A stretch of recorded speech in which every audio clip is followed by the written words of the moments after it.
Welcome to the Board of Education September 30th, 2024 work session. Please stand as we observe a moment of silence followed by the Pledge of Allegiance led by Ms. Templeton. I'd like to have a moment of silence for our family and friends that are in East Tennessee and Western North Carolina. We can think of them. Thank you.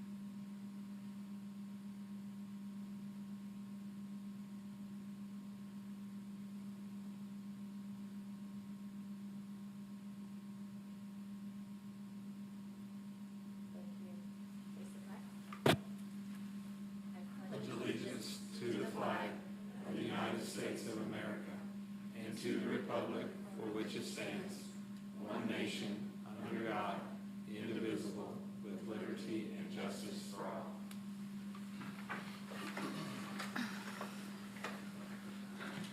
We just have a few announcements this evening. A strategic plan committee meeting is scheduled for this Wednesday, October 2nd at 10 a.m. in the boardroom. And a closed-called board meeting is scheduled for Thursday, October 3rd at 4 p.m. regarding memorandums of understanding with our law enforcement partners. And Mr. Dupler, if there's any questions that come up about that, Mr. Dupler is available to answer those. Board members, I will be making committee appointments for this year and finalizing them by the time of October 24th, 25th annual workshop. So please let Ms. Coatney know about your preferences, and I'll make every effort to accommodate everyone's wishes. And thank you in advance for your willingness to serve in these important roles. Also, I want to welcome our Hardin Valley Academy Training as a Profession class. They're in attendance tonight, so welcome to this evening's board meeting. We're glad you're here. And thank you to everyone else who is in attendance tonight. Are there any requested changes to this meeting agenda? Move to approve. Okay, we have a motion by Mr. Triplett, second by Ms. Christie. All those in favor? Aye. Any opposed? Motion carries. So we will get right into our workshop agenda. Dr. Reiswick, do you have a superintendent's report? All right. Thank you, Madam Chair, members of the board. I appreciate the chance to provide an update and take a moment to reflect on some recent events. I actually want to begin tonight with a moment of thanks to our law enforcement partners, families, and staff. My thoughts and prayers have been with the communities impacted by the hurricane recently. I was on a text thread actually this weekend with superintendents from across the state discussing the aftermath and how we can support our neighbors.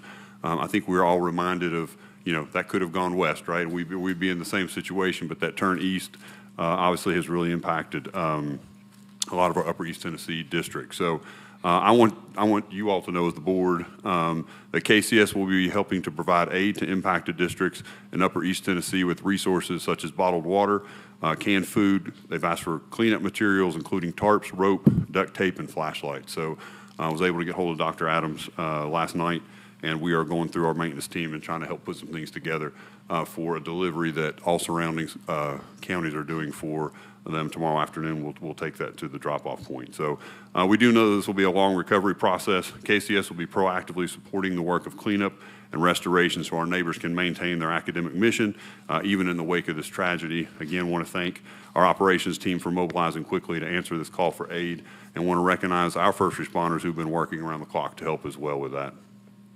Speaking of our operations division and law enforcement partners, I also want to take a moment to appreciate their efforts over the last couple weeks. As you all know, across the nation, we've seen an increase in threats over the last several weeks.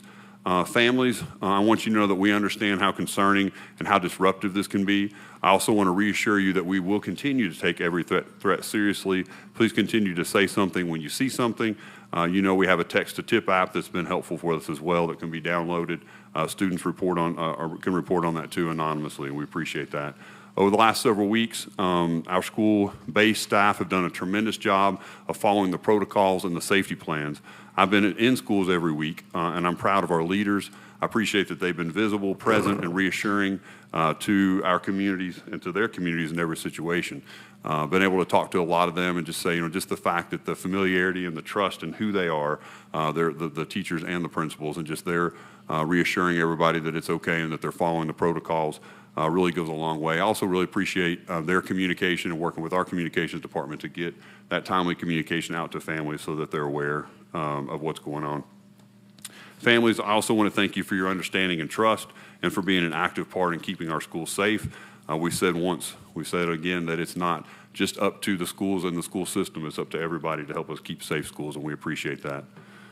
Moving on to the scheduled update, I want to highlight a few things from our first quarter. It's hard to believe after this week we'll be a quarter into the school year, so it happens quick. But we have been making some pretty good progress in two areas that I'll talk about in particular. I was reminded of KCS' commitment to placing great educators in every classroom and was excited to see that KCS was highlighted in a national publication last month for these efforts. Education Week, which is a national magazine, is one of the leading publications covering K-12 education in the country. And on September the 10th, they published an article that highlighted our district's success in recruiting and retaining teachers. That article noted on the day before school began for us, we had 8 full-time teaching positions that were open in our district, as opposed to 80 to 90 that we've had in recent years. So again, tremendous effort there. And 80 of our 91 schools were fully staffed with certified teachers when the school year started. Perhaps more importantly, they pointed out that this wasn't a coincidence. And I think this is, sometimes you have success, but if you know why it was and the plan that went into it, it goes a long way. And I think really just over the last couple of years, we've taken intentional steps to support this effort led by our Assistant Superintendent of Business and Talent, Jennifer Himmelgarn, and her team, Executive Director of Talent Acquisition, Alex Mosman, and our Executive Director of HR Operations, Scott Bolton. Also, the board has had a huge part of that too. Our staff has worked hard to build out plans and make things more efficient and make our processes stronger. The board has continued to invest dollars in our staff as well, and that's made a huge difference. I get those stories when I go out, so thank you for that. It's great not just to see progress in this area, but also to see this happen and people recognizing it outside our community. Final one that I'll talk about is in the priority of excellence, in the priority of career empowerment and preparation. Excited to report that the number of students participating in work-based learning grew from 267 last fall to 365 in this current semester. So those of you following the guaranteed experiences for 865, that first year is a freshman seminar. The second year is the first time they go out actually for a visit to a Pellissippi or to a college campus. The third year, this is the first time we've done that, is actually having students out in work-based learning, 2 to 6 hour experiences in their field. And the fact that we continue to grow that and embraced by our CEO champion board and our CEOs around the area to make that happen is really big. So it's very meaningful work and relevant. So that's another thing I wanted to highlight. I'll close with some engagement opportunities for the community. We have quite a few of these, so let me hold on. It's a good thing we do, but we have quite a few. So this year, I had mentioned this before to the board, but it was important for me in year 3 to really think about how we can continue to intentionally engage major stakeholders, one of those being our teachers. So when I go out for my weekly visits to schools, I work with the principals to put together, don't want to disrupt their schedule, so who's on plan is usually who I get, but it's 3 to 5 teachers, and just have a chance with them just to ask them what's working, what's not. Most important question I think I ask them is why are you here in Knox County Schools, and why do you continue to practice here, and thank them for that service. So it's been really good for me to gather some thoughts they have around our 4 priorities, ideas they have, what they think's working, what they're excited about. And there's every school I've been to so far, it's kind of nice. The principal steps out. I don't ask them to, but they step out just so I can talk to the teachers. And every school I've been in so far talks about the leadership in the building and how important that culture is in the building, and focusing on the right priorities every day and how much that matters. So very encouraging for me to hear those things. I'll continue doing that throughout the year. Leadership does matter, and we're seeing that for sure. I've also this year trying to reach out to be in the community a little bit more and do some things kind of at a closer level with them. So we're expanding to monthly lunch gatherings this year. So last week I hosted the first one. Bessie was able to be there too. That was great. It was interesting because, I talked to Mayor Jacobs before we did it, and he goes, well, sometimes people don't come. You just have to eat. And I'm like, okay, I can do that. I can eat. So we were ready to, but we had about 20 to 25 people show up, which was great. Lots of great conversation, everything from grandmothers to bus drivers to parents. That on all different topics. I want to talk about kind of the safety issues we've had now. I want to talk about how we negotiate salaries with bus drivers, a lot of those kinds of things. So a lot of good. And some people just wanted to talk and tell us about their child's experience. So really good. So I want to say thank you to Stefano's Pizza at Hardin Valley for hosting that for us. Great opportunity, and to let you all know that our next one will be, we'll try to do this once a month, will be at Southern Kitchen Sandwich Company in Powell on October 17th. So I hope folks in the community will consider stopping by.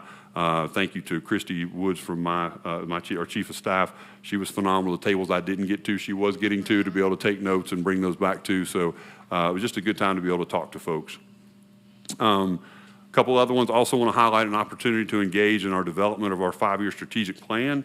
As you know, our strategic plan surveys have opened.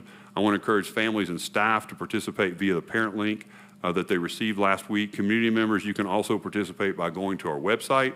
Across the top scroll, you'll see a place to click in and can give us input for that as well. Last but not least, our annual community budget survey will be opening after fall break, so be on the lookout for that information. And for those of you who know, there's good information for us to start prioritizing as we move into budget season. It won't be that long of things that we need to do, so we would like for everyone to fill one of those out. And finally, I want to remind everyone that next week is fall break. I hope our students and staff enjoy their well-deserved time off. We've had a great first quarter. It's been a really good start to school, and we're making great progress. But we want to welcome everybody back on Monday, October the 14th. And Madam Chair, that concludes my report. Thank you, Dr. Reislich. I know I'm excited for fall break. That was a robust update, but I think there was a lot of good things. I know I am appreciative of the lunch that we had in Hardin Valley last week. We have had a lot of threats coming into Hardin Valley Middle School, so I think it was just a blessing for you to be in that community at that time, to hear those parents and community members and hear their concerns. And a special thanks, too, to Christy Woods. I kind of hung out afterwards, with some parents after the luncheon. They said, wow, that lady was writing notes down, and, they truly care about what we have to say. And it's true. It's true. So thank you for that. Moving on, Mr. Triplett, do you have a legislative update? Yes, thank you, Madam Chair. Several of us, Ms. Morgan, Ms. Patricia, Ms. Fontenot Ridley, and Mr. Butler and I had the opportunity to attend the TSBA district meeting, fall district meeting in Greenback last week, and lots of things were discussed, lots of proficiency, school letter grades, some stuff related to AI and all those things coming up. And then also had an opportunity to vote on some things that they'll be advocating for in the General Assembly. Kind of hard to believe we're already talking about that coming back up, but just kind of gearing up for all that. So good topics, good conversation as we look toward the January General Assembly. Thank you, Madam Chair. Moving on, Ms. Christie, do you have a strategic plan committee update for us? I do. Thank you, Madam Chair. Board members, hopefully you received the notice via Parent Square and email. The Strategic Plan Committee is excited to report that our engagement surveys have been sent to families, staff members, community members, business leaders, and other KCS stakeholders. The committee would like to thank our partner, Milan Chicago, for their service and hard work on developing the surveys, and also Ms. Lautner and her team for assisting with that. And I know that we all look forward to receiving the information about the survey responses at our upcoming annual workshop on October 24th and 25th. I'm also excited to report that the committee will be meeting with the representatives of Accenture LLP on October 2nd to begin the next phase of the work on the development of our 2030. Sorry, hard to believe, strategic plan. We will continue to keep the full board informed as the process moves forward and seek board approval as needed along the way. We look forward to completing our work as a proposed new strategic plan is offered for board approval during the spring of 2025. Awesome, thank you. And next, we have a clothing center status report. Ms. Christie, I know you had, I think, requested this. Yeah. And I'll just start, and I think Ms. Lautner could probably weigh in on this, and I think there is Ms. Woods here tonight. Yeah, and the president's here. So I'm just going to start with some of my concerns and obviously give them time to hopefully address them. Mm-hmm. I did not realize the clothing center was not operating yet until one of my schools reached out at the end of last week and with a need for a couple of elementary students. So I reached out and was told that it was not operational, that apparently not even for emergency needs. So I reached out to Ms. Ms. Woods to ask about that, and that proved to be true. I mean, it is not operational yet. I know there are some, I know the board received an email today as a statement from their board. Some of my concerns are the lack of ability to fulfill even an emergency need for a couple of students or for our social workers. I mean, as of today, I believe that KEF has donated money to our social work department so that they can fill emergency needs that way, but it certainly puts more work on the social workers to do that. So that was my first concern. You know, I know they're not happy with the location they're in, but Knox County Schools we make a significant investment in this, and it's a cause near and dear to my heart. The work they're doing is commendable. I do not question that. That's why I was reaching out to them. Yep. But I do question if they have the capacity to continue to work to service a district the size of Knox County Schools. You know, we pay for the facility, the electricity, the water bill, the internet. We fund a staff member, Knox County Schools. So, I mean, we have made a significant investment in this to be denied emergency service for 2 children in need. I mean, that's where my frustration has come from. I get not liking the move, but again, as an independent organization, they have the ability to move elsewhere if they wanted to. I mean, we probably wouldn't fund another move, but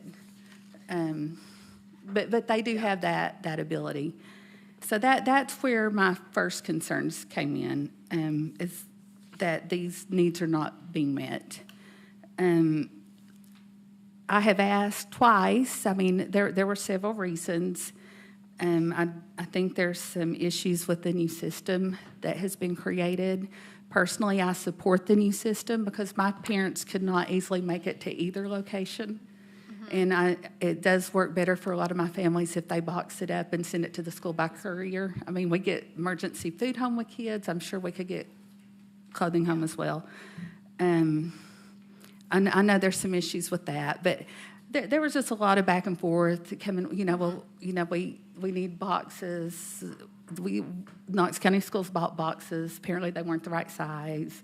They needed tape. We bought tape. I mean, we spend all this money, so I started asking them for their financial information because I think that's fair, right? And I've had a hard time getting that, which leads me to today's events, which I hadn't even planned on talking about, but it does raise some legal questions with their facility agreements, is I'm not even sure that this organization is still an active 501c3 with the state, because I did go on the state website to look, and their last financial filing was like they had $98,000, and that was a couple of years ago, and the 501c3 status expired, I think, December 2023.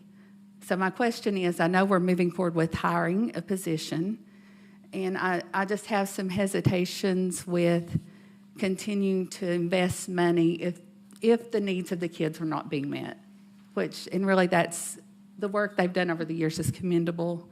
I know they have a heart for the mission. I don't question that. I question their capacity, and if this is a good, productive working relationship at this point. And I'll let Ms. Woods can certainly speak to that. And Ms. Lautner, I think you were going to speak to some of it as well. Yeah, go ahead, Ms. Lautner. All right. Thank you, Ms. Christie, Madam Chair, members of the board. I did place at each of your desks a brief report just kind of on our current status. I spoke with Ms. Christie and Ms. Woods both last week to provide a little bit of this information, and there's a lot here. And so just for the sake of the public, I can do a quick sprint through this document and kind of let you know where we are and what's going on from a KCS perspective. Those of you who aren't familiar with the Clothing Center, it is an invaluable resource in the community. I can share I was a community school coordinator for years, and we use their services regularly. They provide a very needed resource to the students of Knox County schools. Something I will say that I didn't realize until I got into this position was that they are operated by an independent PTA board, so governance lies with that PTA board. In this circumstance, governance really means everything from operational decision-making to financial and asset management for the center. And we've been a proud supporter of the organization in the form of providing a facility for them to operate out of, as well as some staffing in the form of 2 full-time positions as well. And so over the past couple of years, there have just been some intermittent and ongoing challenges in the day-to-day operation of the facilities, just making kind of ends meet and making sure that the needs of the students of Knox County schools are being met as holistically as possible. Those 2 challenges kind of fall into 2 buckets. You guys have those both outlined here in the one-pager in front of you. One is just that we don't have a formal MOU with the organization, something that I asked for, when I came into this work, and there were some questions about, who's supposed to be doing what, who has the authority to do what. There's nothing really to fall back on to protect, the interests of the PTA board, the interests of Knox County schools, and to make sure that we're doing right by the kids that we're all setting out to serve. And so that's been a challenge. Another has been staffing. I would say the staffing challenges are twofold as well. One is just when we're facing vacancies, because those are staff members that we carry in our budget, on our payroll. When those vacancies occur, the onus is really on us to kind of close that gap and pull folks, it has been, out of our public affairs office to make sure that there's still somebody there to open the facility and to meet the needs of the kids. And so that has been a challenge. I would say the bigger of the 2 challenges really has been where decision-making authority as far as those positions lie. Where does that rest? So we've heard something different from different folks. The PTA boards have changed in the past couple of months. I'll talk about that in just a moment. But in terms of, who's got the authority to put what in a job description and who do these positions really report to? I know we've spoken with Mr. Dupler, and just wanting to be as legally sound as possible, we can't staff positions that report to a board outside of this board. And so really just wanting to make sure that we're doing what we should be doing to be in good legal form as well. And so with those challenges in mind, the good news is we've got a path forward that we have worked with the PTA board and shared with them kind of what we think a good path forward might look like. And it's really just to put together an MOU that we can share with this board, hopefully prior to or around the time of the January board meeting, so that we can make some considerations as they relate to our budget proposal to you all for the next fiscal year, something that we've shared with the Clothing Center board that we would like to be in a position to continue over the course of the future of our partnership and our relationship with them is continued facilities for the operation of the Clothing Center. We want to be in a position to actually be able to provide badged access for the PTA board and kind of just a degree of in and out that we can't currently do in the absence of an MOU to make their job a little bit easier. And continued staffing support, but in the form of a grant. So really taking the dollars that have been attached to the salary and to the benefits of the staff members that we've budgeted for there, and give that to these folks in the form of a grant so that positions can be staffed and directly report to the PTA board in a way that really just is clear and legally sound. And so those are the path, that's the path forward we've outlined. In terms of the current status, Ms. Christie is correct, and I'll let Ms. Woods speak a little bit more to the operation of the facility, but it is not currently operable. The reason for that is also twofold. 2 is our magic number, I think, in terms of just outlining where we are. One of the two challenges we faced in getting into a place of operability this year is that there was a full-scale leadership change on the PTA board following a move of the clothing center from their former location at the Knox Central building to the Cedar Bluff Auxiliary Campus. So for those of you who are familiar with the Teacher Supply Depot, that is where the Teacher Supply Depot is located. The reason for that move was multifaceted. So we had worked with the prior PTA board leadership at the time to make that transition. One of the big reasons to make the move was those staffing shortages. Co-location with the Teacher Supply Depot really puts more staff members under one roof, provides for a little bit more regular coverage of opening doors, entry, exit, things of that nature. I know our staff member over there for the Teacher Supply Depot has already been helpful to the clothing center in that regard, in that way. The other is to be able to serve more families. Ms. Christie hit on this as well.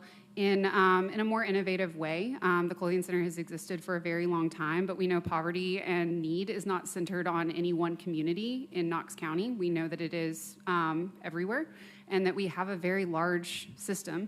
And so just in thinking about being able to reach students in as many places as possible, and knowing that picking up at a location outside of your student's school isn't always the most tenable option, kind of positioning the facility in a place where we could potentially ship clothing needs to students' schools rather than having families come and pick up. Those were probably the two big reasons. A third is just kind of the bonus that we do own the Cedar Bluff campus, and so that is a permanent location for us. It's one that we can sustain year after year with some consistency and predictability. Something that Ms. Woods and her team, have been very transparent in sharing with us, and we appreciate this, is that the move isn't the decision they would have made. And so we understand that. We know that that board did change in a very quick period in time, and so we have tried to be as flexible and supportive of this new board as possible. Ms. Christie mentioned some of those supports. They've looked like purchasing a packing station. That wasn't something, just that you all know, that we budgeted for, but we were able to meet the needs within our budget to purchase a packing station and some materials as well, just to help them navigate some of the systems they weren't able to put in place that maybe prior leadership had considered. And the staffing shortages as well, that was probably the other major challenge to operability. I know Ms. Christie has spoken to that. We did have a position that was staffed at the clothing center prior to the start of the school year.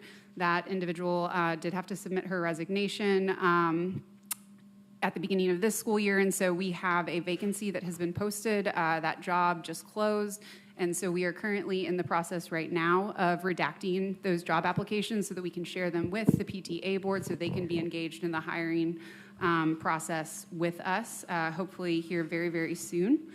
And I will probably not run through the rest of the supports listed here, but they are on your page if you all want to take a look at them.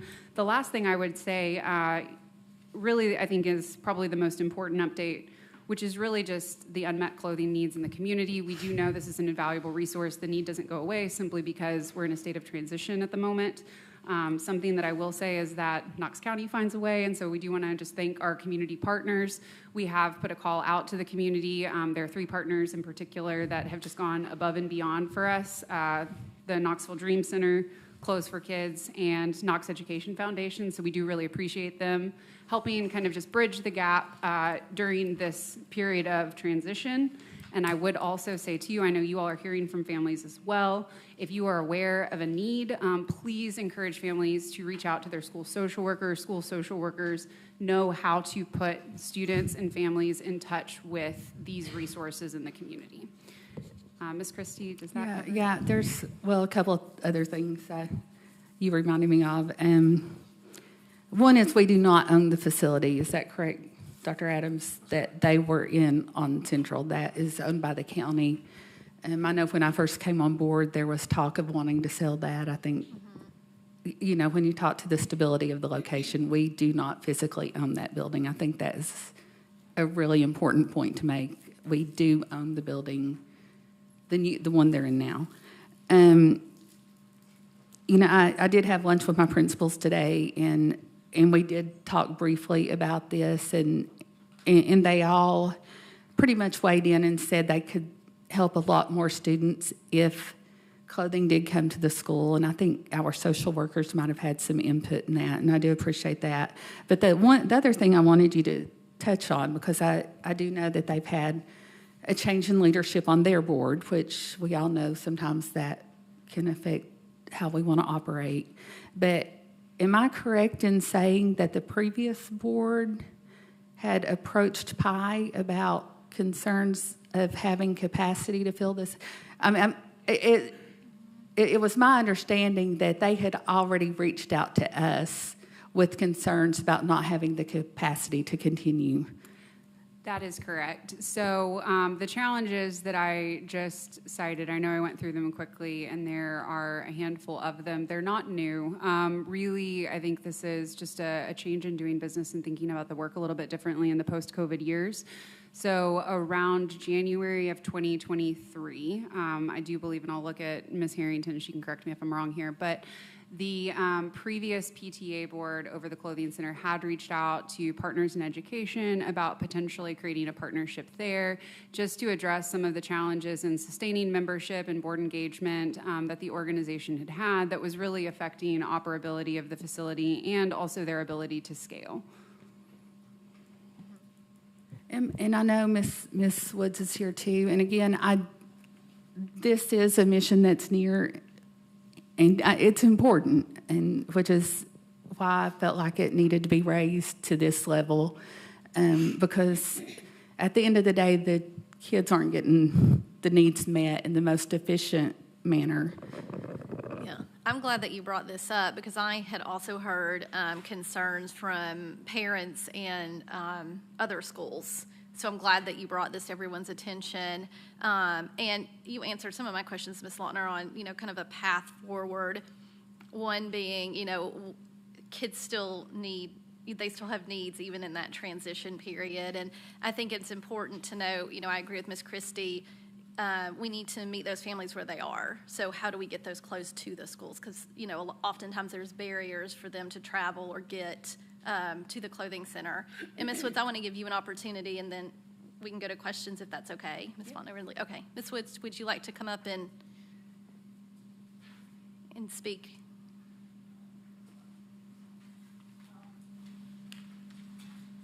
You can't imagine the file I have in my computer. And it's hard for me to realize where to start first. The previous officers did not choose to run again, and they had told us a number of times, and it is in our minutes. I asked them over that year, we talked about merging with somebody, that is true, but nobody ever found anybody to merge with, and they just didn't run. So it was like, do we run or just forget it? And we've been doing this since 1930, not me, I've been doing it since 1978. So that was not an option. At the May meeting, Corey came and told us, just said, we're moving you to Cedar Bluff. You're not going to see the parents. We're going to send the orders to you. You pack them up, put them in a stack for the trucks to deliver to the schools.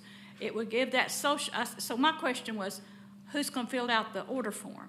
And she said, social workers or the secretary, somebody at the school will send it to us on the email. Well, let me stop right there and tell you, we have no access to email in schools because we're not employees. So that has been the major problem that we've had in the last 2 or 3 weeks is we have no way to get the order. So you can't fill an order if you can't get it. Corey has been working with us step by step all the way through, but there was a misunderstanding that we took orders over the telephone. Can you imagine taking a whole slate of, these are my sizes for my kid, for 2,000 kids, and we want to serve 4,000 kids? I mean, that's just an impossibility. So I've worked with Corey last week about, can we not get a fax machine? We won't even look at the computer, which had all of our stuff on it that we can't access. And everybody didn't have fax or even capability through their computer. So I said, well, can we get orders through the Teacher Supply Depot? But they do have staff, and they are there. And she says that's a possibility. And she said, if you have your own computer, we can give you guests to the internet. First time we've been told that. That's exactly what we need to do. We can take care of that. We can't get your orders. How can we feel them we can't get your orders? Okay, that was in May. We were told that. By June, we had our meeting at the Teacher Supply Depot. All those boxes had been brought there. They were all over the center. You couldn't walk through the place. It was a real mess. And I mean, even Corey knows that. She saw what that was. So we started bringing volunteers in every week, getting it separated. We had stuff that was, because we only had one staff person, when clothing drives came in, they just all came in a bag. You didn't know if it was good clothes, bad clothes, give it away clothes, dirty clothes, what it was. So we started working on that. We've washed and washed and washed, and our volunteers have. We, at this point, have the shelves up. We have clothes on the shelves. We have the shelves marked. We have taken inventory of all the new stuff that we have. And we're ready to roll if we can get the orders. And if we didn't have any boxes to put the stuff in, before we just put them in a plastic bag and gave them to the parents, they took them home. So that was a problem. We've got some boxes, and I understand they were already boxes that were already there. They're not big enough, so it'll take 4 or 5 boxes to get one child's clothes in there. We also had to weed through lots of stuff that were not appropriate for school, that had not been given away. We've got all that cleaned up. You would be surprised to look at it and see the center. But we didn't let people come in and start rummaging through the stuff until we could get it on the shelves. And then we realized, how are we going to get the orders? And that's the main thing. And if we can fix getting the orders, we can open up even without staff, with volunteers. And that's what we had.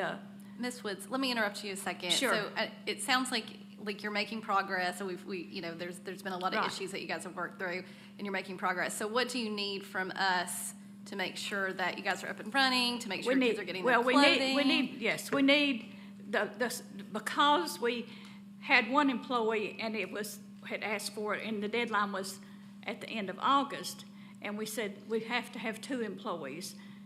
It's like it was a turnover, and now with 2 employees, the end of September.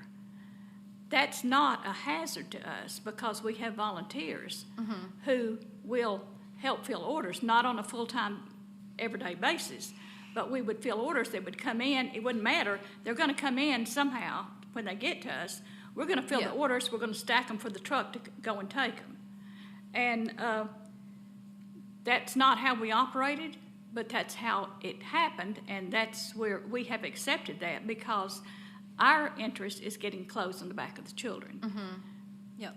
Corey made arrangements for those people that had emergencies to get clothes without having to deal with the clothing center. Somehow the principals and our secretaries or somebody has started giving out old clothing cards, because we're not be dealing with clothing cards anymore, because before they got the clothing card at the school, they called us, we made an appointment, they came in, we showed them the clothes, they picked out what they wanted for their child, they put it in a bag and took it. And we had that conversation. We're a warehouse now. We're just going to be an Amazon warehouse, is what I have said. That's all right. That's all right. We were told that the social workers needed to have more interaction with those kids that needed it. I met with the superintendent. I said, "You going to hire a bunch more social workers?" And he said, "Yeah, looks like we'll have to." Because he's saying, if they don't come to the school and get the clothes, then he said they'll take them out to their house and have that interaction. We lost our United Way grant because all of this was stirring around, and so we have no money. The money that we have in our checking account is, I think I asked the treasurer, and she says it was like $62,000 or $63,000. 46 of that is United Way money that is strictly for clothes. So that doesn't leave us very much, and we'd like to have a year ahead every time. So that was one of the concerns. Now I was trying to look down here and see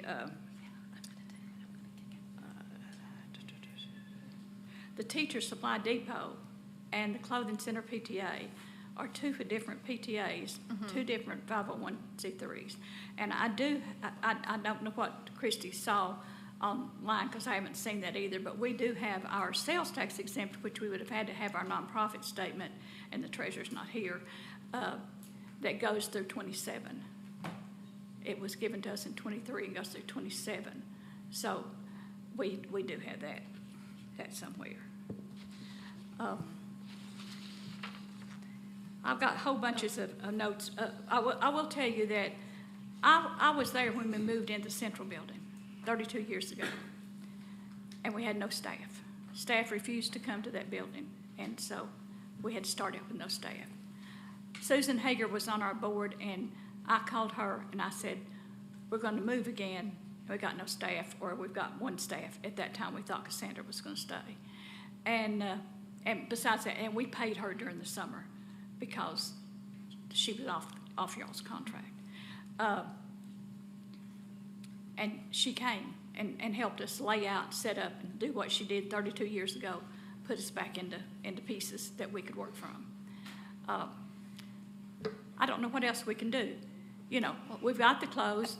We haven't bought any clothes. We're going to have to buy clothes because Cassandra couldn't buy at the end of May, like at the before her contract ended last year. It seems like you and Ms. Lautner have a working relationship where you guys can connect on, and Corey, you can kind of come up with we talk at least once a week, and sometimes 2 or 3 times more than that. Okay. Back and forth. Okay. But she didn't understand. We have no way to get the orders at that point. She thought we got it over the phone. We finally got our phone to where it rings, but it's got a message on it from 2 years ago. So when people call, they get that old message. They don't even get us. So we're working on that. I've talked to Corey about that, and we're working on that. We're working on all the things that we see is a hazard. Okay. Well, I would like Ms. Lautner to kind of come up with the resolution, so that, or not a resolution, but a way so that the kids are getting what they need. Yes. And then I'm also going to go to, thank you so much, I want to also go to some board members who maybe have some questions as well. I have people who work every week at the clothing center. Does some of y'all stand up, raise your hand, whatever, this whole back end up here? They come every week and work at the clothing center for free because they believe in it. Oh, I think it's a worthy cause. We appreciate your service. Yes. To make sure that kids so we've been working very, very hard, and we all have busy lives, but this is a priority for us. Ms. Fontenay, we got to be able to get the orders. We can't fill them till we get them.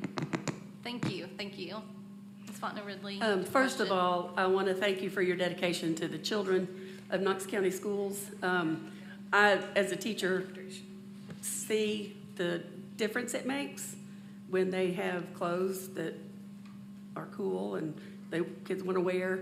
And I know that you all are a big part of making sure that they do have those clothes. I guess my question is, the first thing that needs to happen is having access to the computers, the phones, so that you can take the orders. We can't even get in the door unless somebody else is there. Right. So the key card passes and all that. I went by there today to see kind of what was going on because I wanted to see firsthand the progress that they've made since everything was delivered is phenomenal. I was excited to see, they have it organized. They just don't have a way to get the orders. They can't get in the building, like she said, without somebody there. And there's a little bit of a security issue because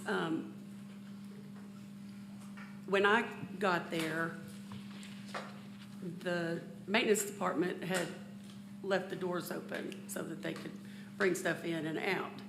And so I waited for Ms. Owens to let me in, and because I don't want to just walk in and say, hey, everybody. So I think there's more than just getting an employee to get everything kind of together. I think we really need to kind of jump in there and try to help. I mean, I live 2 miles away from there, so I'm happy to help get things going at the depot. We've had lots of people to volunteer.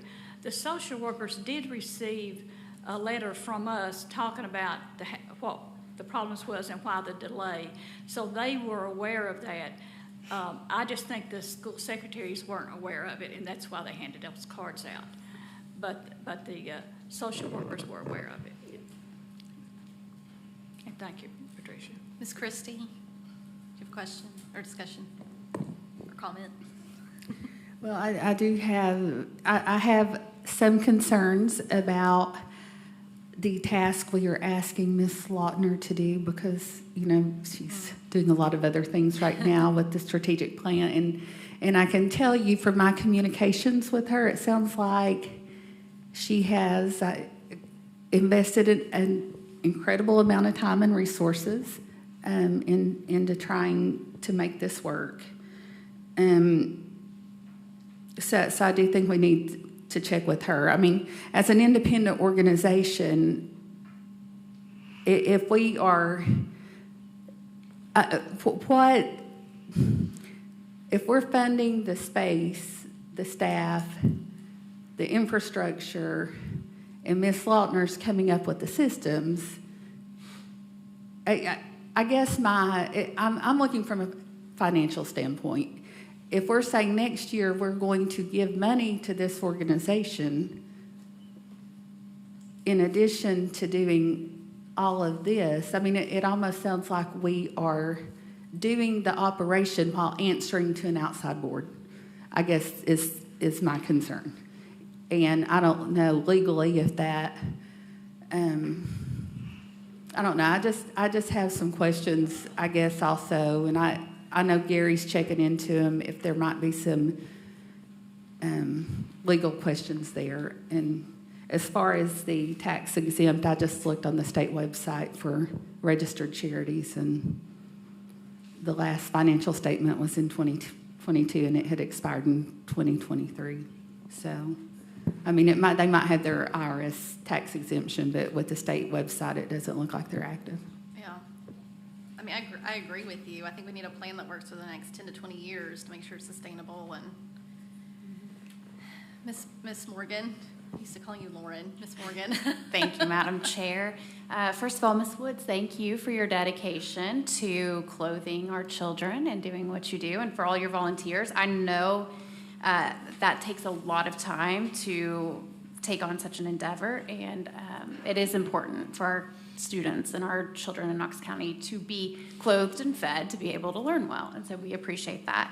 I have a couple of questions. One is, if our school PTAs and PTOs are funded on their own, I know that I sit on the board at several of our school PTOs, and we raise all of our own money. So, for instance, at Farragut Primary School on Saturday, they have their fall festival, which is the biggest fundraiser of the year. And go Finley's Dolphins. If we do that at our schools, why is our clothing, and I don't know who I'm addressing this question to, sorry, why is our clothing closet funded by Knox County schools? I actually had that same question, because as a PTO and in a school support organization, why do we fundraise as PTOs, PTAs, and this is funded through KCS? Ms. Lautner? I will do my best to answer it, and I guarantee it will end with me looking at Mr. Dupler. But I will say that you all have asked a lot of very good questions. There's some of the questions that we've been pursuing for the past couple of years. I mean, I think the answer, the very high-level answer, is that there was a need in the community, and Ms. Woods has been a phenomenal historian in telling us this dates back 100 years. And at some point in time, the community answered that call, and that need has continued to be met henceforth, and for years to follow. And we've not asked a lot of those deep questions, and we've not had to ask a lot of those questions. So in that post-COVID dynamic of not having as many staff as we have in the past, and in really just looking at the need expanding across the district, the number of students expanding across the district, and potentially considering new models, at the end of the day, that's what has raised a lot of these questions. Part of what we hope to get out of an MOU is answering those questions and making sure that we do have a good path forward that not only meets the needs of students but is legally sound and looks like any of our other relationships with any other PTOs and PTAs. Mr. Diepler, would you change any of that? Well, I can tell you that the PTA Clothing Center was started by the Knoxville PTA Council, the city council. Right. I do know that, Yeah. and I know they have since dissolved. But when we moved to when the county merged, they came to us. What we had been doing with the city is they made the payroll and we paid them back at the end of the school year. They didn't ask us to pay them back. They actually said, we'll take on the staff. We were happy about that. They gave us the opportunity to serve more clothes to each child and to work for it. And there's not as many PTAs as there used to be, and there's not even a council in Knoxville. So it has been difficult for us to be able to access PTAs because they all put it in their budget every year. They would put $100 or $200 in their budget. So that was a way of income. But every school gets served, whether you're a PTA or a PTO or nothing, you get served. And we also get clothes from non-Knox County schools. Now, we don't serve them, but they give us clothes and donations. Gary, did you want to jump in response to Corey? Thank you, Madam Chair. No, I don't really want to jump in, but I will. Schools, so a PTA or PTO, whether it's school-based or district-based, which is basically what the clothing center is there to support the school support organization. But that definition does not necessarily define how funds are raised. And I think Ms. Morgan's correct that, and certainly I've been involved in PTOs and PTAs as well at my kids' schools, and same type of thing, run by volunteers. You are fundraising, to raise the money. But the legal definition doesn't necessarily, it does not require that organization have to fundraise, and there's other ways to operate and have financials. I would say that at Ms. Christie's request, I did look at the Secretary of State's website, and I would recommend that the clothing center look into that. And don't worry. When I saw what she sent to me, Yeah. I called the treasurer, Yeah. but I couldn't get hold of her. Okay, well, good, because it's confused. There's two entries, so it's confusing as to which one's which. But one's not active. Probably something that could be remedied by filing the proper documentation with the Secretary of State. Well, I know Yeah. we file 990s. Did you look for that? That was the other thing. We file those every year. Secretary of State requires certain documentation, so you all will need to look and see what the Secretary of State is requiring. We definitely will do that. Yeah. Do you have? So there are so many wonderful organizations that we partner with, and like Ms. Lautner said, Knox County finds a way. And so one of the things that I would like to see explored in moving this forward is, are there organizations that we do already partner with or that are in our area in Knox County that could potentially provide this need? I too, like Ms. Christie said, would like to see Ms. Lautner's time focused on student achievement and things like that. And while this is absolutely a worthy cause, and a dear friend of mine runs the Compassion Closet, which clothes kids in foster care, and we as a former foster family have benefited from that. I know what it's like for a kid to not have any clothes to wear and the effect that can have. So very worthy cause. I would just love to see what community partners might be available to work with us, if that's an option. Thank you. Yep, I would agree with that. Ms. Bike? Thank you. I've got a few questions, and I'm not really sure which person, or might be multiple people for the questions. But I will start out with saying that I've donated clothes to the clothing center at its previous location. I've come and spent time there. It was really wonderful to see that happen, and I think that if I were to speak just I don't want to speak for anyone else's district or the county that I may not have as much experience with, but certainly my district, when I think about what schools have access to, I have some schools in my district that have a PTO and a foundation and are very funded for all the things, and many of those children's needs are met through that. But then I also have schools in my district who barely have a PTA, and they can't get their parents don't have the time, language, and accessibility to even come to a PTA meeting, and so they've often moved to a Zoom situation to try to get parents to be able to show up, and they don't have a lot of extra money, and so that PTA is not well funded, and those are often the schools that do need more, and there is nothing to fill that need. And I think that this clothing center is something that has filled that need.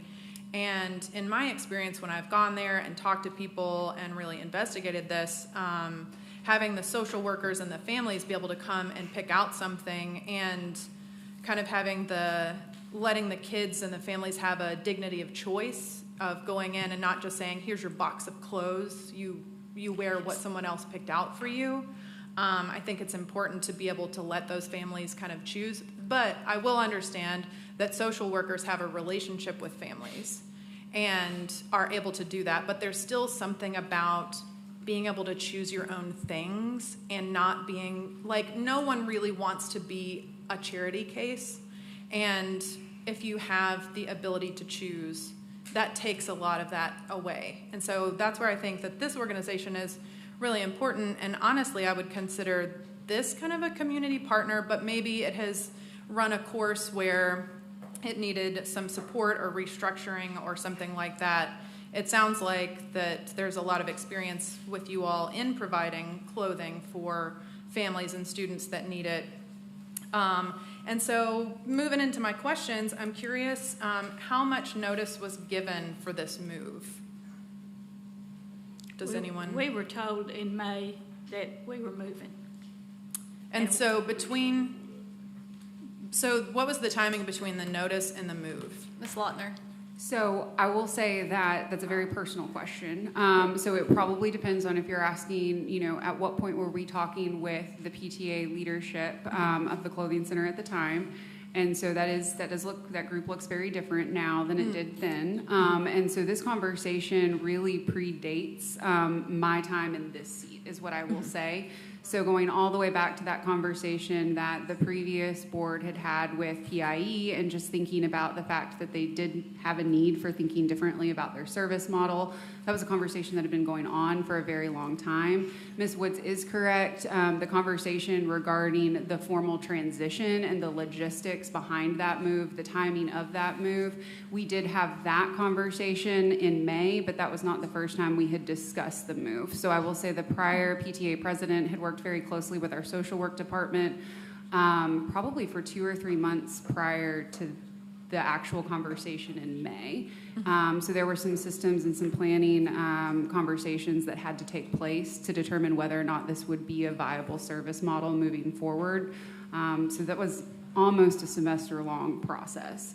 I also do just want to chime in as well as we think about the model for the clothing center. When I began, when I first started working in schools and serving families, we did send families to the clothing center to go shopping. That model changed drastically under COVID, and so families have not shopped in person at the clothing center since before COVID. Part of the driving factor behind the move was that the pickup model, families calling in, communicating their sizes through the number on the clothing card, and then scheduling an appointment to pick up, just was a little bit disengaging to families, and there were a lot of unpicked up orders. So families would call and place orders, and they didn't pick those up at a later date. And so it was a little bit of a guessing game as to whether or not that was because the need wasn't really there, or if it was because that barrier to driving to the clothing center and picking it up was a challenge to families. Yeah. Well, it was my understanding in my meeting with the superintendent that the former chair had given a letter to him at the beginning of the last year saying that at the end of the year we will have no board. Well, we didn't know that. People that were on the board didn't know that. All we knew is when we went into the May meeting, we were being moved, we weren't asked, we weren't said, well, you're moving, you're going to pack up boxes, put them out for the truck, and send them, but nobody said this is how you're going to get the orders. We all assumed that it would come through a computer through a staff person, but we have no staff person, so we have no access to computers. That's what's holding us up right now. Yeah, it does sound like there are a lot of barriers and a lot of change, and that this is a huge transition in many ways that has a lot of moving parts, and I think that that's typically uncomfortable for everyone. Well, at the June meeting, we elected new officers. Our bylaw says in June you elect officers, and we did that. And Corey asked us, so do you want to move back to your space? And we all looked at each other, and we agreed. The clothes were already moved there. We were already there. The mission was too important to make any changes, so we went along with the plan. Mm-hmm. We went along with the plan. But we can't get our orders. That's been our problem. I want to say one thing about going to a central clothing center for all the school. You all know this.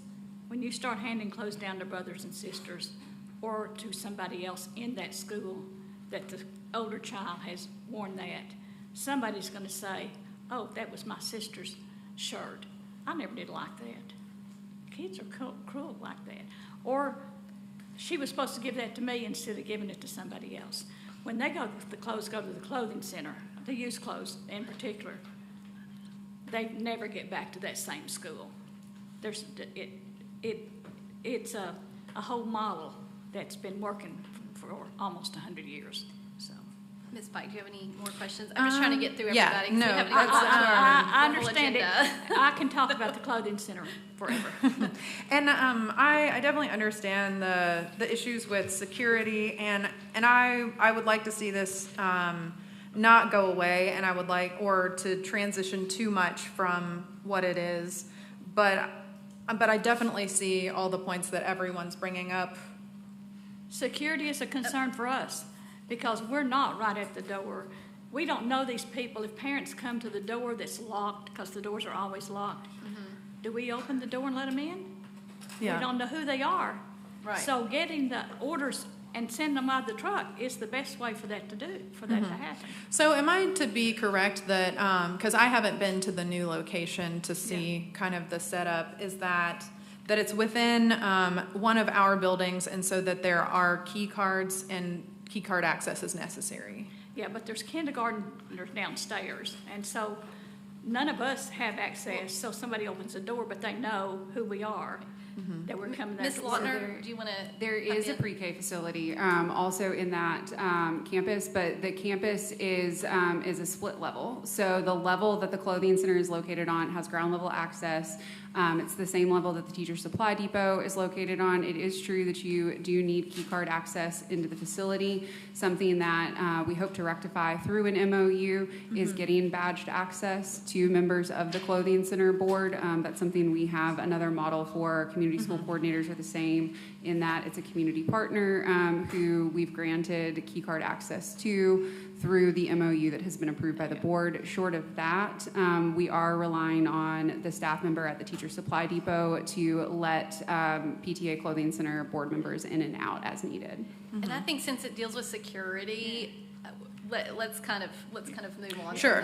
Yeah, I just wanted to hit on that. So I guess then my preference is definitely not to have this move too far away to be an outside community partner that is completely separate. I really like the idea of having an MOU and for us knowing what's going on and knowing how it's going to go, which I know can often bring a lot more work for everyone and maybe Ms. Lautner and all the things. So I guess, and I know every time that I call you, you answer, and I really appreciate it, so you seem like a yes person. But I think that I would love to hear at some point, or have a meeting with you to kind of talk about what your capacity is in moving forward with this. So I'm not going to put you on the spot. We were told we had to have an MOU by December.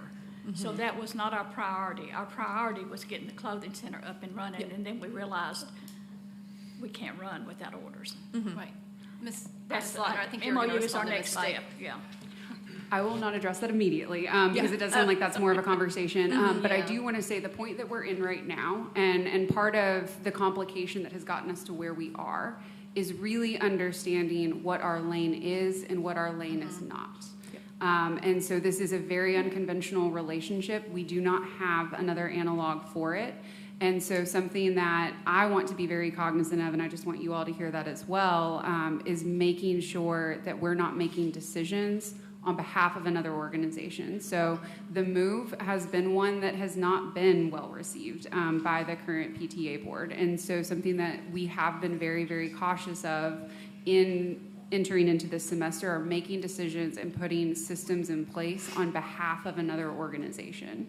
And so we are very much a receiving partner. We are kind of the support organization in this sense. And there to support, and I mean, I've really enjoyed working with Sylvia. We've had a lot of really good conversations around how to make that happen. We are at a point right now where it feels most appropriate to wait for the PTA board to tell us how they would like to proceed. If there are differences of opinion as far as that goes, then we can absolutely follow the will of the board. But I did just want to be clear on kind of where we are at the moment and what feels most right given the state of the relationship and the need to really do right by the organization and kids. Thank you. I'm going to call on Ann. You haven't had a chance to speak yet. I have two, hopefully very quick questions. Because I feel like a lot of this is a structural conversation that you guys will work out as two people who work well with other people. I've worked with both of you. It's great. So I trust that that can happen and we can move forward. But I do have a question about, you had mentioned looking for a partner or to merge. That was brought up by the previous chair, and she talked to us about that, and she was talking about not enough participation of other people. Well, you have to ask other people if they want to be involved. So at the May meeting, I asked a few people to show up at the June meeting, and we had a room full. And you did. So is that something that you're still as well, we are a PTA, and we have PTA membership. Yes, Right. we're going to grow So PTA is that membership as something fast that- as we can. so is that something that you're not still looking then for a merge partner? That's not something that you're currently actively not at this doing. point. If Okay. we can work with the school system like it is, That's the goal. and Jill looked for a year and could not come up with anybody, and she's more able to look for people than I am. So if she couldn't find them, then I could. There's no need in me looking for it. That's yes. fine. I just didn't know if that was still like an active thing happening. No, we can handle it. Okay, and then you had talked about your current budget consists of a United Way grant Yes. for $40,000, and then KCS.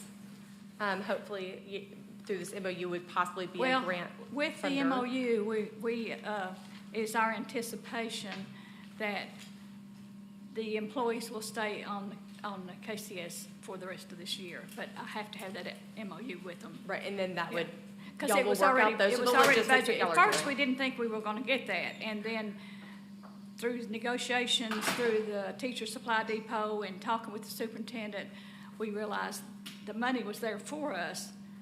We just needed to know there was conditions with it, yes. Okay, got it. And then do you have any other funders that are currently? We have what's called a Minders Fund.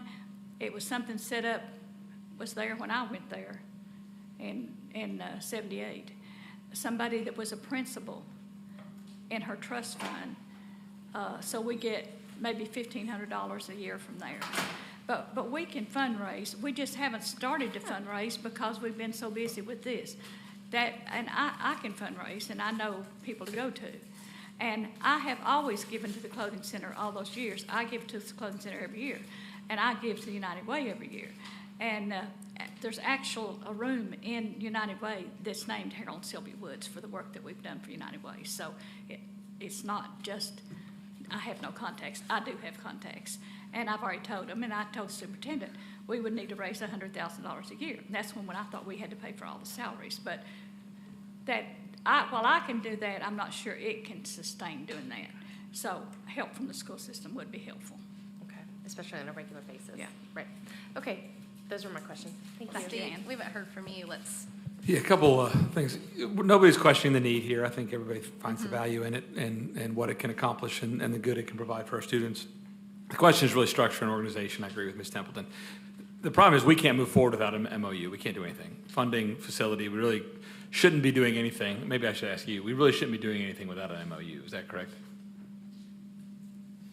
Oh, it's working now. Yes, Mr. Triplett. I mean, I agree. So, a lot of PTOs, PTAs have basic agreements, but those are for the ones that we talked about traditionally are school-based. This one certainly should have some type of MOU to better define the roles, particularly since there's been some confusion as to what those roles should be. And I don't think like this board in this meeting needs to get into the weeds of how the clothes are delivered or whether they're delivered or picked up or shopped for. I think all those are great ideas and can be discussed. And if somebody has a real passion for it, they can get involved in all that. I don't know if this board's we're gonna vote on whether or not they should come and pick it up or they shouldn't. I mean, those are weeds we're not going to get involved in. So the reality is we just need the MOU. That'll get the lanes organized. And if it is beyond capacity, Mike's here from KEF, I think some other folks, would be happy to maybe have an overarching organization that handles all of that, and this PTA group that loves it and has a heart for it and a passion for it can serve in it. And maybe that's the structure it goes. Or it comes underneath, KCS and let them handle it. And again, these that have a passion and a heart for it can serve in it. But I think we're getting so far into the weeds and all these things. What we really need is either to get an MOU or structurally organize it in a way that it functions. And we can't do any of that.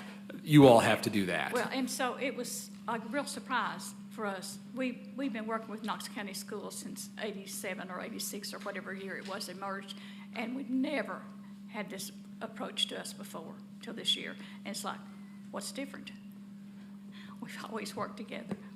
What's different? So that was kind of the first shock that we had.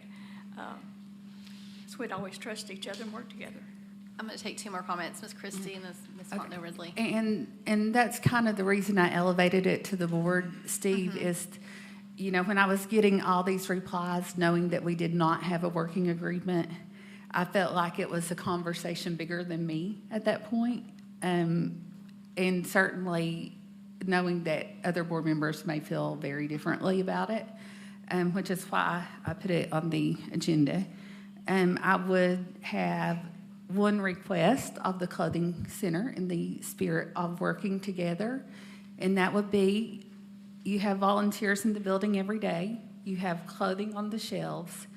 If one of our social workers has an emergency need, I would like for you to fill it with what you have.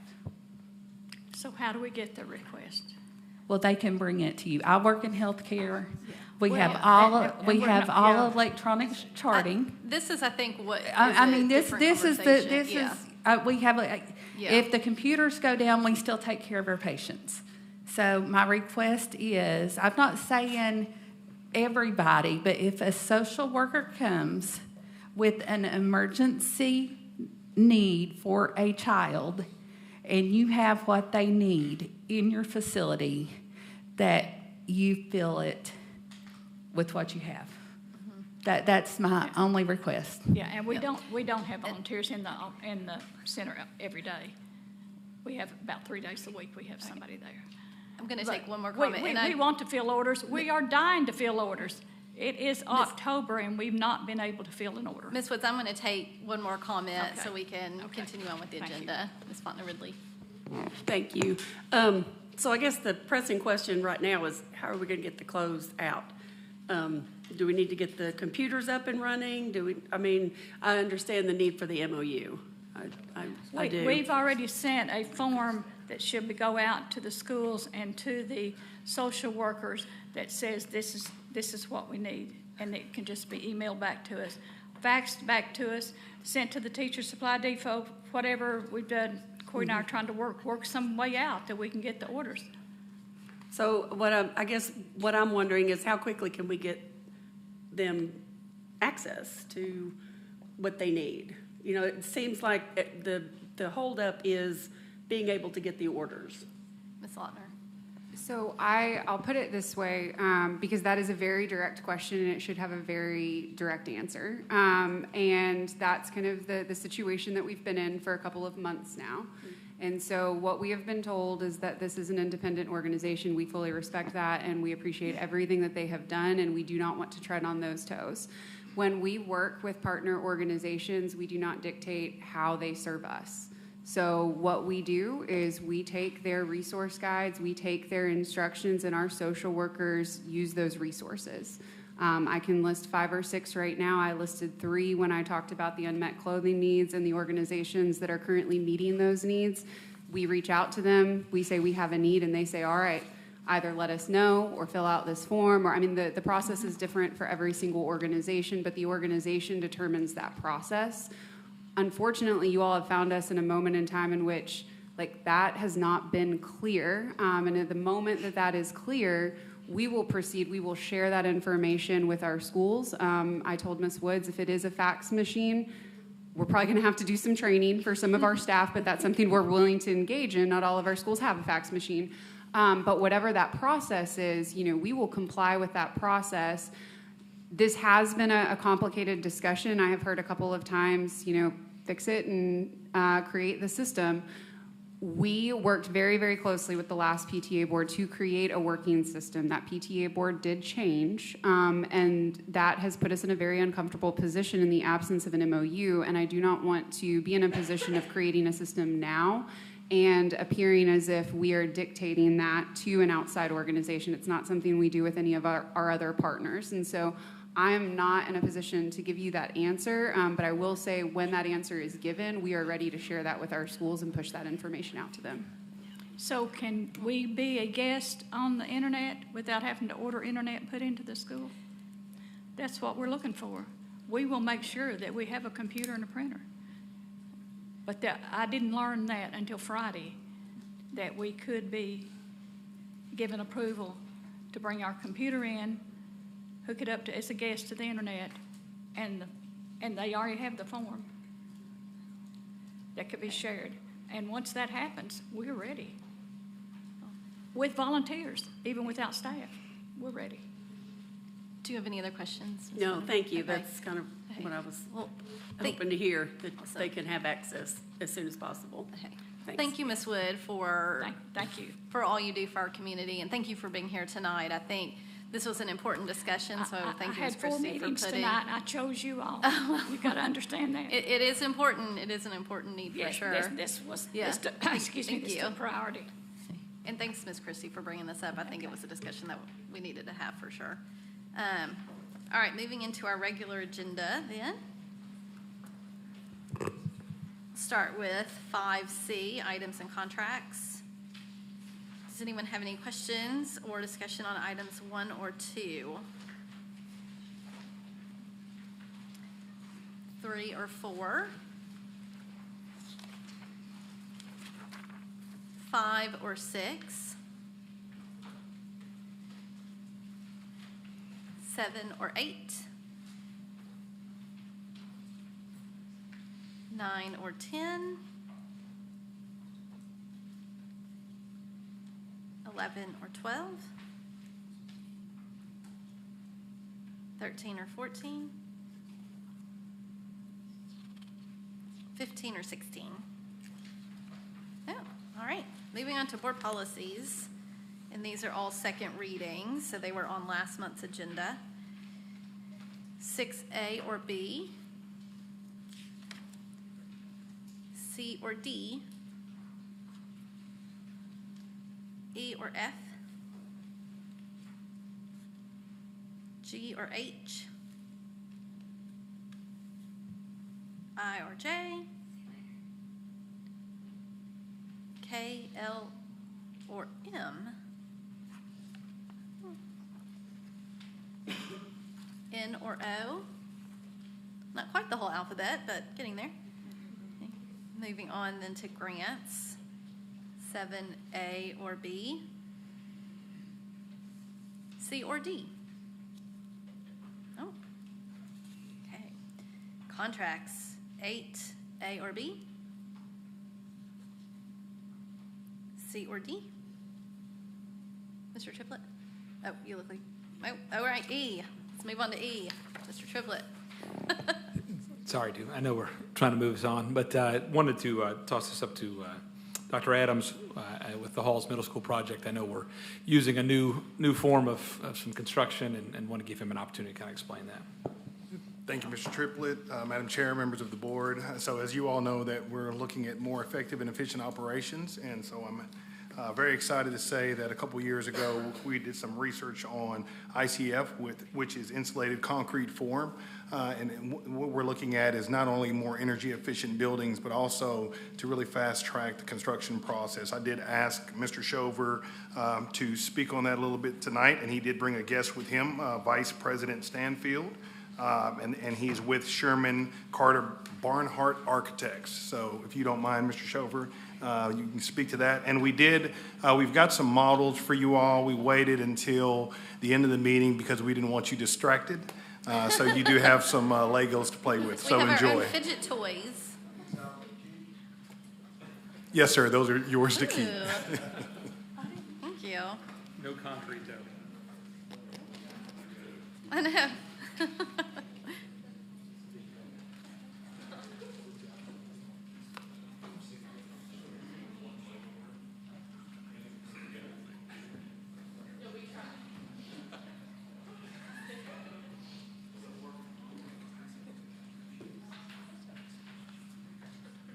Thank you, Madam Chair, member of the board.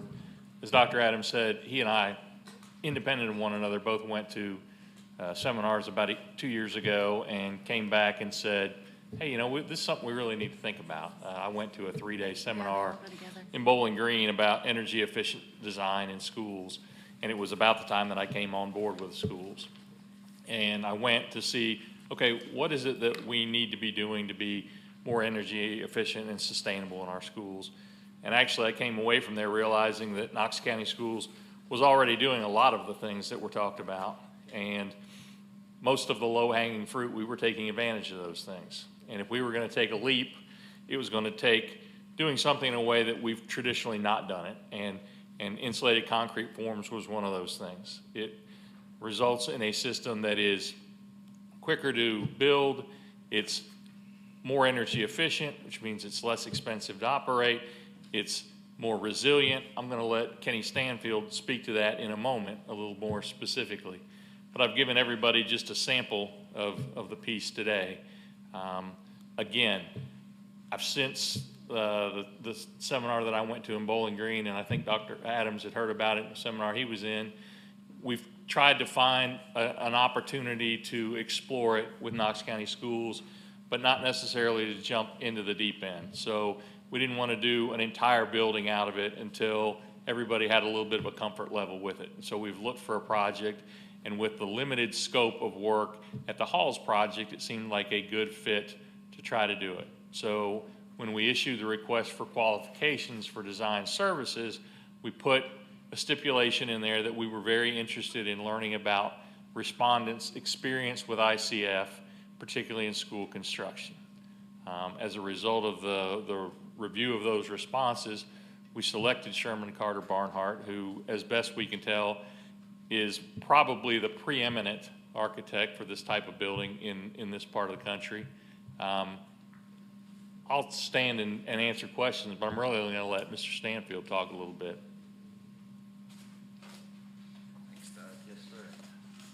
I'm not going to talk a lot because if I get rolling, we'll be here a while. But I want to be able to answer y'all's questions. But first, I'd just like to say how excited I am to be here representing Sherman Carter Barnhart, and just very thankful for the opportunity. We have 4 offices in Nashville, Lexington, Louisville, and Paducah, about 65 folks spread around. And we are ICF specialists. I think in the last 5 years, we've completed 29 school designs, and over the course of my career, over 60 or 70 of these buildings. And it started 2 decades ago, and once we did the first school in Kentucky out of ICF, we saw an incredible amount of advantages to the system. And so I'll be honest, reluctantly at first, because as an architect and a school architect, we all have this library of standard details, right? Because we've been used to doing projects out of concrete block or steel frame. So we all have all these details that we pull on so you don't reinvent the wheel every time you design a building. So you do have to take a little bit of a leap of faith when you try something new, because you have to realize you're going to have to create that library all over again. But after we did the first one and then the second one, we started building that library again. And so we've done everything out of ICF and more than we could have ever done out of concrete block. One of the things, now Doug gave you miniatures. This is actually a full-size piece of an ICF. Now, the height is correct, but the block is about 8 feet long, and that was just too much to carry down the sidewalk to get here. But basically, the way I describe it is it's like styrofoam Legos that you stack, they're hollow, and then you fill them with concrete. Or if home construction, a lot of times when you form your basement, they put plywood forms in place, fill it with concrete, then the forms get taken away and the concrete's left standing. In this case, the form doesn't get taken away. The form is the foam on each side, and it stays in place, and then you have your wall system for the school is actually solid concrete, and then you have 5 inches of insulation that's built into the system. And so in this one wall system, and trust me, I don't have any stock in any of the ICF manufacturers. I just believe in it a great deal. But you have the structural system for the building, the insulation for the building, you have a vapor barrier built in on the outside, and then you have a sound insulation barrier on the inside.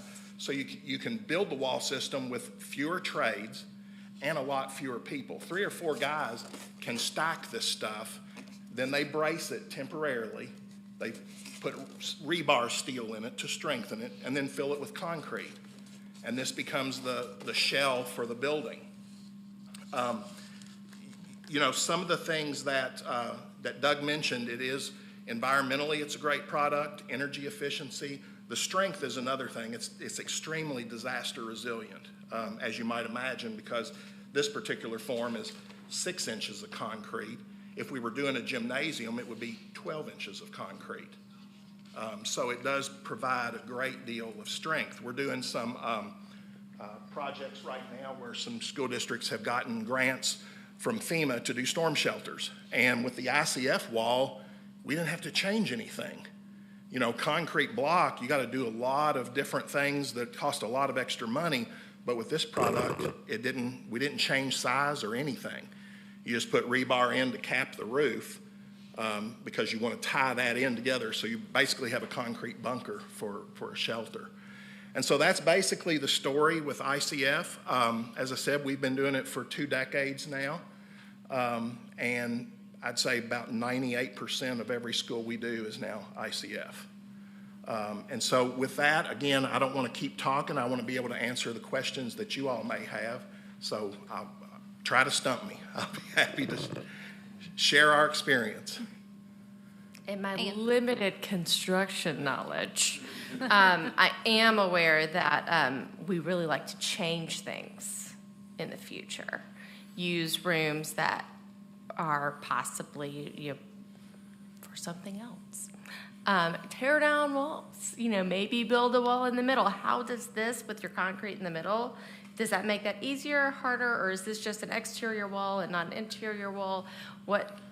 How does that work for future changes? A little bit of everything. Okay. So we've done schools where this is strictly the shell, the outer shell of the building, and then go back to traditional structure on the inside, whether it be concrete block or steel frame with metal studs. You really don't want to start messing with this outside of the shell because it is solid concrete. But we can still make the building as flexible as we need to, because really when we change things, it's more interior walls. It's not really the exterior walls that you start to knock down. So we can build in that flexibility. And we do that in most cases, because even though we've done several schools where the entire structure is ICF, I prefer a little more flexibility on the inside because we know things change rapidly. And, it's kind of like our computers. By the time we own them, they're already out of date. So flexibility is key, and we can accommodate that with the ICF. And our expectation with this being our first foray in ICF would just for it to be the building envelope so that we could maintain that flexibility within the building. So if we had 3 classrooms we needed to make into 4, if we had 3 classrooms we needed to make into 2, we'd have the ability to go back and do that at a later date. Did that answer all of your, okay. Mr. Triplett?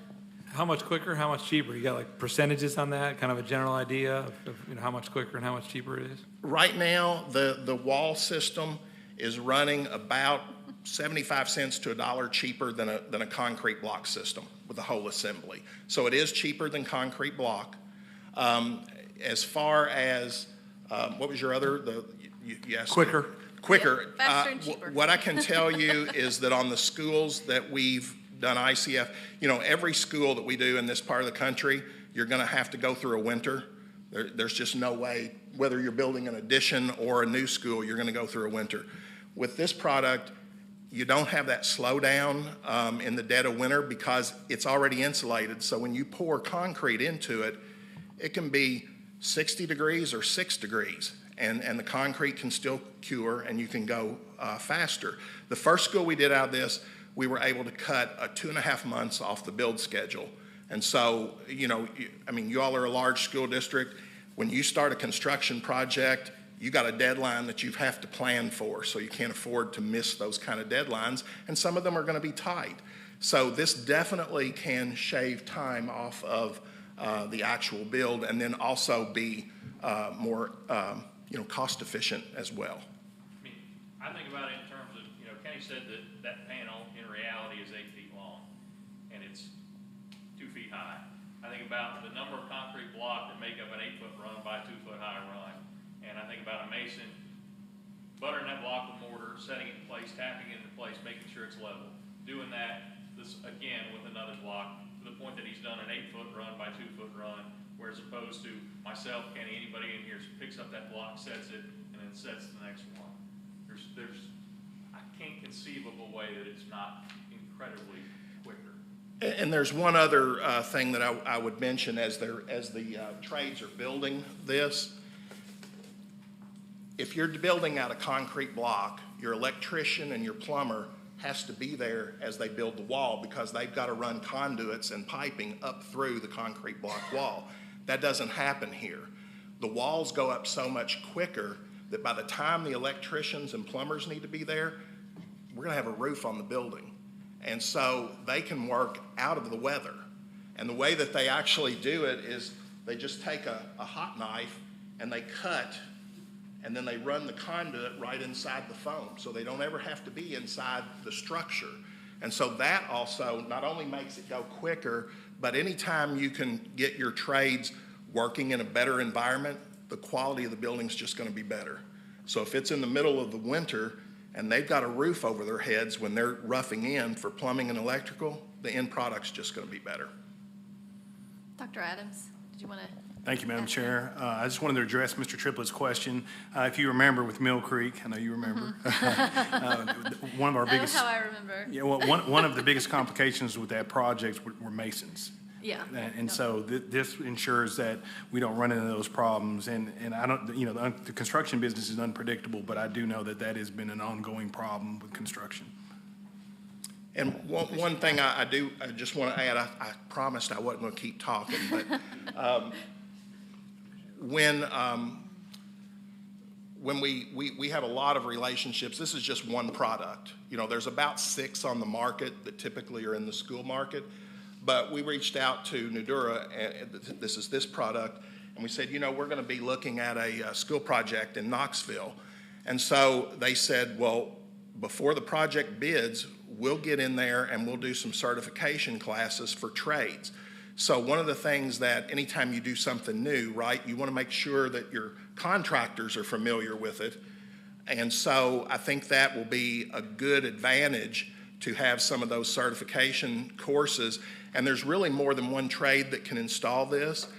There's actually 3. The concrete trades we've seen do it, the mason trades do it, and so do the carpenter trades. So you've got 3 different contractors types to pull from that can bid it, because we want to get competitive bids on this.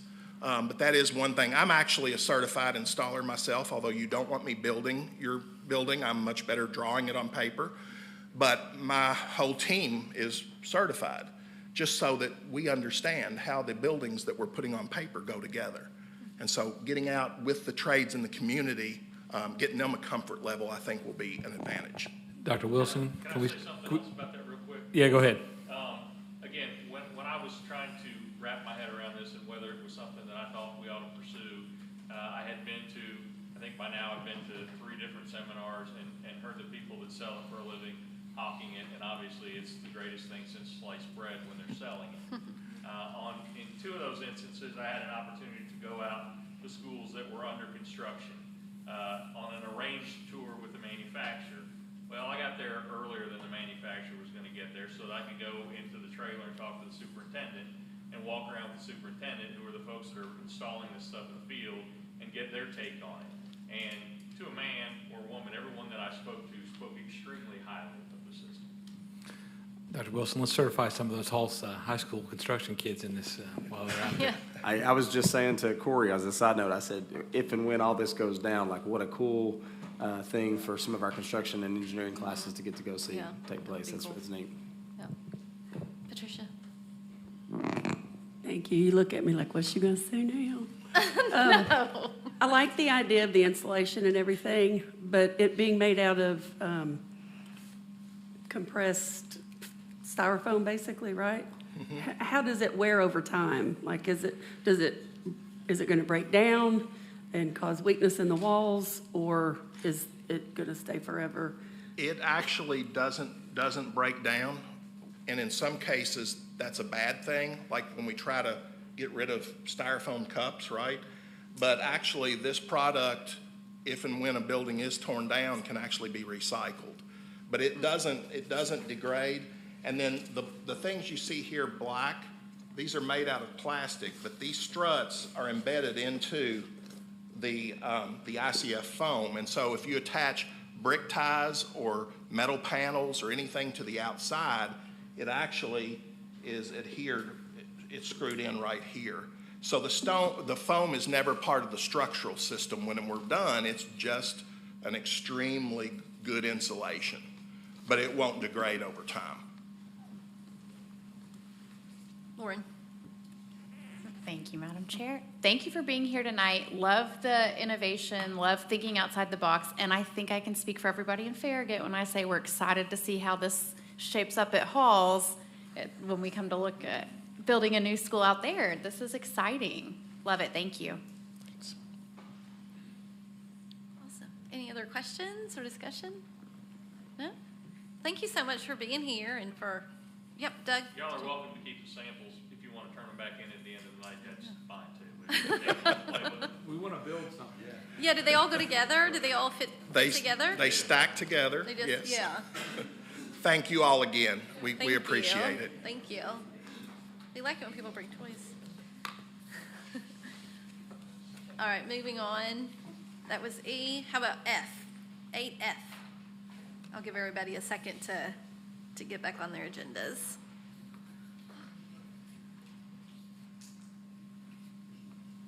No. All right, moving on then to regular agenda items, 9A or B?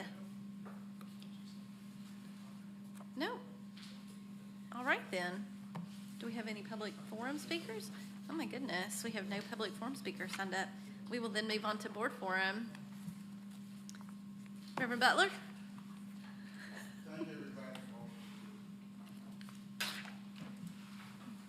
Ms. Templeton? Ms. Faulkner Ridley?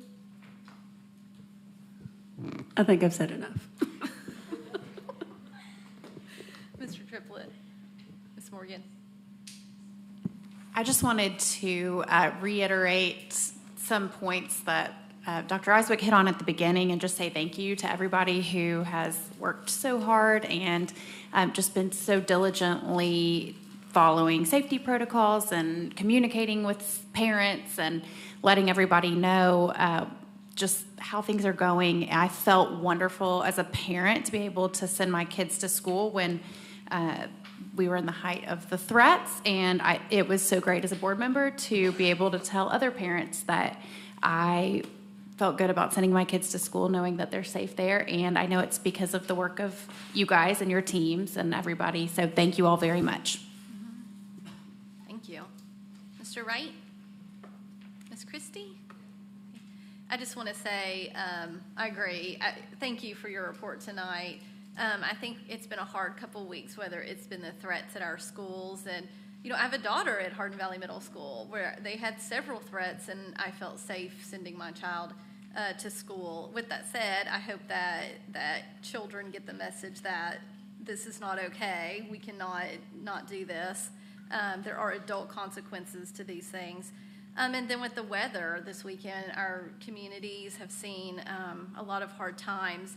But in that, I've seen a lot of people come together, whether it's our admin teams, our teachers around our children with the threats, our county, our leaders, getting resources out to the communities that have been affected by this weather. So I do think that we are so blessed to live where we do, and in a place where everybody just comes together. So I feel hopeful for that. And thank you again to our teaching as a profession students for being out tonight. This was a robust meeting. When I talked to you about the agenda, I'm like, oh, it won't be that long. But you guys get to see how local government truly does work, and we are here to serve you. And so our government is here to work for you guys.